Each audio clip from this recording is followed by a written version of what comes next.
I've never tried on anything that made me feel that nice and stuff. And like, it kind of makes me excited, I guess, to marry Rob because it's like, I would look so nice in the dress. We've all heard that advice that you have to get married for the right reasons, right? Now, call me crazy, but I really don't think feeling cute in a wedding dress is a good enough reason. So that begs the question, why is she still going ahead with this wedding when literally no one has faith that it's gonna last? So listen, marry Rob, that's the guy you love. Yes. If later when you meet a girl and you end up cheating on Rob and you get divorced, so be it. No. That's where my head went, so... Yikes, that's probably not the advice that Sophie was expecting from her mum just days before her wedding. Now, before we dive into all of this, let's just rewind to the start. So, the last time we saw Rob, Sophie and Sophie's mum, they were taking some time apart, having just had a very intense argument at Rob's house. Sophie had chosen to spend the night at her mum's hotel rather than going home to Rob. And when we joined them in this episode as Sophie and her mum are going wedding dress shopping, it's clear that her pre-wedding nerves haven't yet gone away. I'm not gonna let the beef with Rob ruin... No, let's just forget about Rob. Rob doesn't exist today, it's just you and me. Wow, what a thing to say to your daughter about her fiancé. And days before their wedding, while they're going wedding dress shopping. I mean, the stuff that comes out of Sophie's mum's mouth is quite funny, but maybe pretending Rob doesn't exist is actually good advice. I mean, it would certainly be a taste of his own medicine, seeing as he's been giving Sophie the silent treatment since the fight. I low-key felt like he was gonna at least send me like a little goodnight message, but I saw he posted a picture. It was like a meme picture and it was like throwing shade at me. By the sounds of things, Rob has reverted back to his usual behaviour. He's acting like a child. I mean, what other 30-something-year-old man is going online posting memes as a subliminal message to his partner? It's beyond a joke at this point, especially considering his post lets the whole world know he and his wife-to-be are having major problems. He's publicly airing their dirty laundry, and it's all very petty. Basically, the picture says how I sleep at night knowing she's telling one-sided stories to people and taking zero accountability to make me look like a bad person.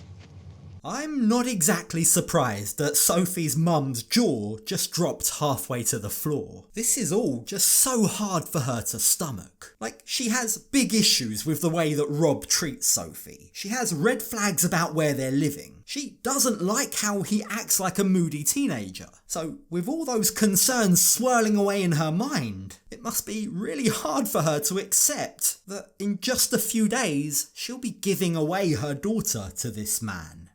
Oh my God, he's such a dick. I haven't been posting pictures like aimed at him. That's childish.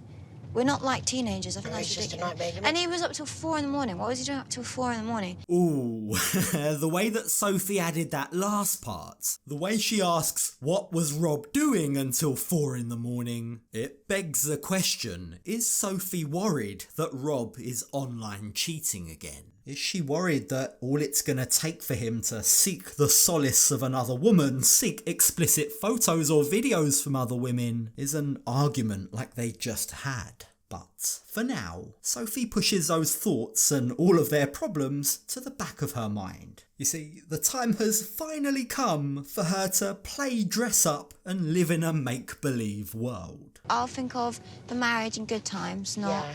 Not Okay, let's imagine bad that you're stuff. having the fairy tale wedding. Everything's good today. Yeah? Yeah. Yeah, that sounds totally normal. Not at all delusional, Sophie. Look, the thing is, I don't blame Sophie for wanting to escape reality. Since arriving in the States, she's faced so many trials and tribulations. I mean, it's no wonder she wants to tune it all out. It's no wonder she wants to focus on some lighter stuff, like how good she looks in a wedding dress. Kind of fun to do for a beach wedding. It's so beautiful. What do you think of this one? I don't know, I really like it. My boobs look nice. Now, as Sophie cycles through the wedding dresses, it's almost as if each dress she sees erases a bit of her memory. The better she looks in a dress, the rosier her life with Rob suddenly seems. She's so wrapped up in the moment that, for want of a better word, she starts to go dress blind. She forgets that she and Rob aren't even on speaking terms at the moment. I've never tried on anything that made me feel that nice and stuff. And like, it kind of makes me excited, I guess, to marry Rob because it's like, I would look so nice in the dress. Sophie, that's not why you get married. Like, that's like saying you're getting married to take lots of pretty pictures. It's totally absurd. Now, thankfully, the dresses don't have the same effect on Sophie's mum. Yes, she does get emotional seeing her daughter try on these wedding gowns. But at the same time, she's still finding it very difficult to accept the idea of Sophie spending the rest of her life with Rob. I don't want her to go. I'm not ready. That's the truth. That's a very interesting revelation. Is the fact she's not ready to let go part of the reason, at least, why she hates Rob so much? I mean, I get that there's history there, right? They don't like each other from way before the show was being filmed. But from what we've seen, since arriving in the States, Sophie's mum, and Sophie for that matter, have been a little unfair to Rob. It does kind of feel like they were ganging up on him a bit, particularly in the hotel room that first day. It was all well and good for them to laugh and joke about pushing Rob's mum to the floor, but they were very quick to take offence when Rob, quite rightly, said that Sophie's mum was tough. So perhaps Sophie's mum's close bond with Sophie, perhaps her unwillingness to let her go, might explain her behaviour and why she's not more supportive. But Sophie is well aware that they do need to get to the bottom of these problems. We definitely need to actually figure out our problems and get on the same page because it's kind of like a reality hit, like, I'm actually getting married. That, Sophie, is the understatement of the year. Now, later on, when they return to the hotel, we get a similar glimpse into Sophie's mum's psyche. She's clearly still feeling sensitive about the fact that she's going to need to give Sophie away. Even the fact that Sophie will be spending the night with Rob tonight makes her feel alone, like she's losing Sophie already. So are you really actually going to go to Rob's tonight? Yeah. You're going to leave me? Yeah, but I'll see you tomorrow. Now, clearly, Sophie is in a better headspace. After trying on her wedding dress and living in her own little fairy tale for a few hours, she's now back to envisioning a life with Rob. But Rob's not necessarily feeling the same warm, fuzzy feeling just yet. He is still giving her the cold shoulder. Hey. What's up? Hey, could you come pick me up from the hotel? Okay. Wow, how awkward was that conversation? It's very clear that Rob still wants to act like a moody teenager. But more than just his stroppiness, Sophie's mum has some far more pressing concerns about his behaviour towards Sophie. She makes what seems to be a pretty accurate observation. Okay, he sounded horrible, moody, Yeah. low-key depressed. Okay. Kind of a little hint of sprinkle of, like, aggression in his tone.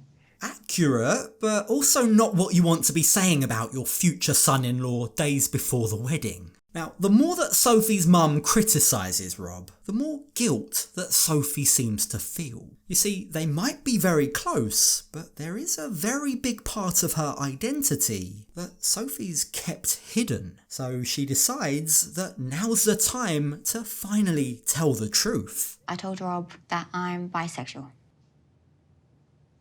Oh. It's very clear just how surprised Sophie's mum is. Now, the issue isn't that she cares that Sophie likes girls. That's not the issue at all. What she seems most hurt about is that Sophie didn't tell her sooner. You usually tell me everything, she says. Now, she goes on to ask if Sophie has ever been with a girl, and Sophie replies that she hasn't. But learning this just causes a lot more questions in Sophie's mum's mind. Are you really sure you want to get married before experimenting? She asks.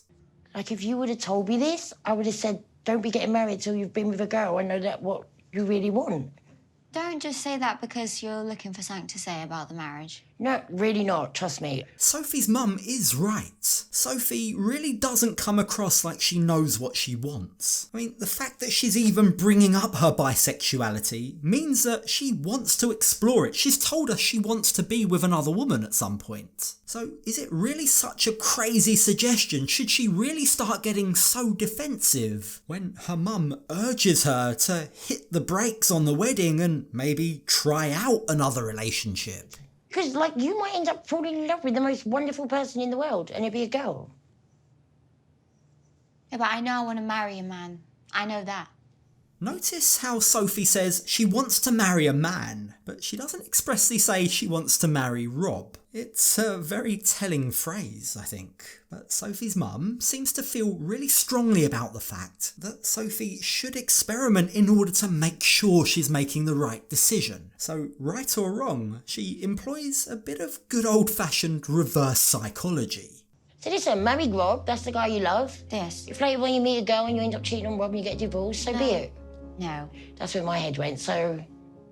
At this point, I'm not fully convinced that this conversation is about Sophie's sexuality. It kind of feels like Sophie's mum has found a brand new opportunity, a brand new reason to highlight why this wedding is wrong, and she's not about to let that pass. Slow down, she says. There's far too many red flags to ignore. Her timing is absolutely, for want of another word, like she's doing it now when they're already arguing about all these different things, online cheating, the baby thing, the visa, where they're living. Look, I feel for Sophie. She's got a lot on her plate right now. This, I'm sure, is the last thing that she wants to hear out of her mum's mouth. She doesn't want to hear her mum, days out from her wedding, desperately urging her to go and have a fling. But at this stage, whether she likes it or not, that is the general consensus. It sounds like her advice is you should get with someone before, you know, getting married to Rob, which it seems like that's everyone's advice. Same with my friend. Oh, why don't you experience stuff before being with Rob? It seems like the more that people weigh in on her relationship with Rob, the more that people tell her that she should leave and explore other relationships, the further and further Sophie sinks her heels in. It appears to have the opposite effect. She reiterates to her mum the fact that she wants to be Rob's wife, but I'm not convinced. I don't know. I see this vision of myself in the future, and it's with a man, it's with Rob in general, and I'm okay with that.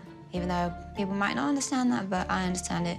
Sure, those words might have left her mouth. She might be saying that she wants to be with Rob. But everything about this, her body language and everything we've seen over the last few weeks, points to the fact that this isn't a happy relationship. The truth is, her mum and friends might be saying that she needs to explore relationships with other women to find out what she really wants. But if you ask me, I think Sophie, first and foremost, needs to explore her own relationship with herself first.